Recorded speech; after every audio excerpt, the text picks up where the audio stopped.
Trump just accused Iran of breaking the ceasefire, not once, not twice, but numerous times, hours before the deadline. Talks are supposed to begin in Pakistan, yet Iran says no official is even there. Oil prices are shaking, global markets are watching, and now Trump says he's highly unlikely to renew the deal. So what's really happening? Is this negotiation pressure or the start of something much bigger? Drop your country in the comments. Where are you watching from? And tell me, do you think the ceasefire survives Wednesday? Hit subscribe if you want the full breakdown without the media spin. Because this story is moving fast, and the next few hours could change everything. Let's reset the situation clearly. A 2-week ceasefire between the United States and Iran is set to expire on Wednesday. That pause in fighting began on April 7th.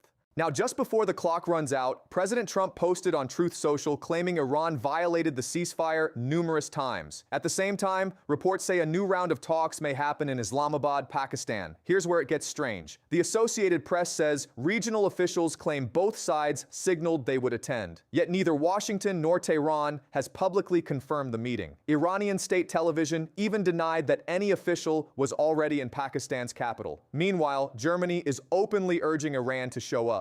The German foreign minister said Iran should take the outstretched hand of diplomacy. So what's going on? In this video, we're breaking down what Trump's accusation actually means, what counts as a ceasefire violation, why Pakistan is suddenly at the center, why energy markets are reacting, and what happens if this deal collapses in the next few hours. Because this isn't just about one post online. This is about leverage. This is about timing, and this is about what happens when diplomacy meets pressure. Now here's the part most headlines are missing. The real story isn't just that Trump made an accusation, the real story is when he made it. Hours before talks, right before expiration, just as global energy markets are already on edge. That timing is not random. In high-level diplomacy, public statements can be weapons. A leader doesn't accuse the other side publicly without a reason. Sometimes it's to apply pressure, sometimes it's to shape public opinion, sometimes it's to prepare the ground for walking away. But here's the deeper question. If talks are about to happen, why throw cold water on them? And if violations were truly happening repeatedly, why wait until now to say it? Something bigger is moving beneath the surface, because ceasefires don't collapse in silence. They crack slowly, then suddenly.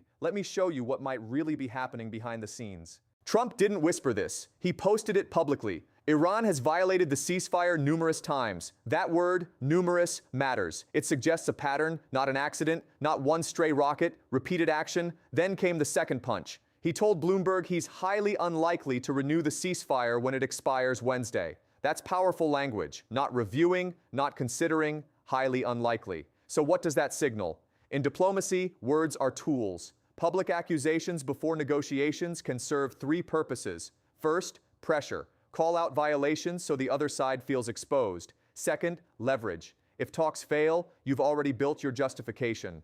Third, domestic optics. Voters see strength, not compromise. Here's something most people miss. When leaders speak before talks, they aren't just talking to the other country, they're talking to allies, they're talking to markets, they're talking to their own political base. Timing shapes perception. Now ask yourself this, if you truly wanted a quiet renewal, would you blast the other side publicly hours before? Or are you signaling you're ready to walk? Drop your answer below, because the tone here feels less like cooperation and more like positioning.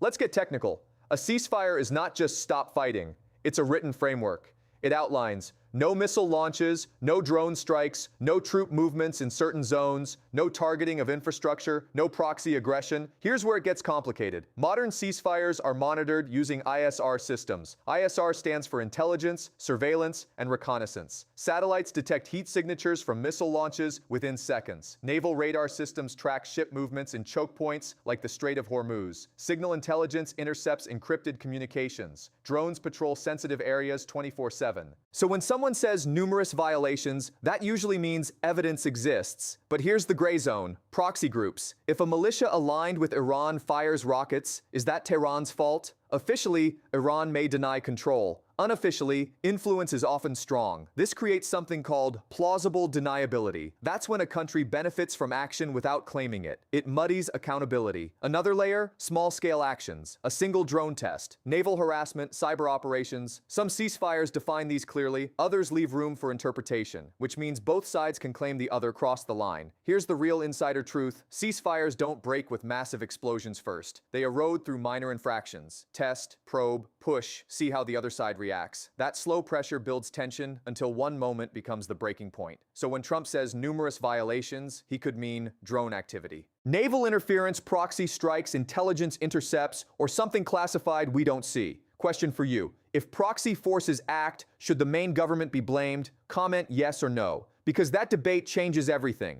Islamabad is not random. Pakistan sits in a unique position. It has long-standing ties with the United States. It also maintains working relationships across the region. That makes it useful as neutral ground. Neutral locations reduce public pressure. They create space for quiet concessions. But here's the twist. Reports say officials signaled attendance, yet neither side confirmed publicly. Iranian state media even denied anyone was there. Why deny if talks are happening? Simple. Negotiation optics. If talks fail, no one wants to look desperate. Public denial keeps leverage intact. Another layer? Anonymous sources. Officials spoke on condition of anonymity. That means the information is real enough to leak, but sensitive enough not to attach names. Leaks often serve as trial balloons. Governments float news to test reaction. Markets respond. Allies respond. Public opinion shifts. If backlash hits, they pull back. If pressure works, they move forward. And don't ignore this detail. Germany publicly urged Iran to attend. When European leaders speak openly like that, it signals urgency. Europe depends heavily on stable energy flows. They don't want escalation. So now you have a ceasefire expiring, a public accusation, talks unofficially confirmed, public denials, energy markets on edge. That's diplomatic tension at full volume. Ask yourself this: if both sides truly wanted calm, wouldn't confirmation be clear and immediate? Instead, we're seeing ambiguity. And ambiguity is often strategic. Now zoom out. This isn't just about politics. It's about oil. The Strait of Hormuz is one of the most critical choke points on Earth.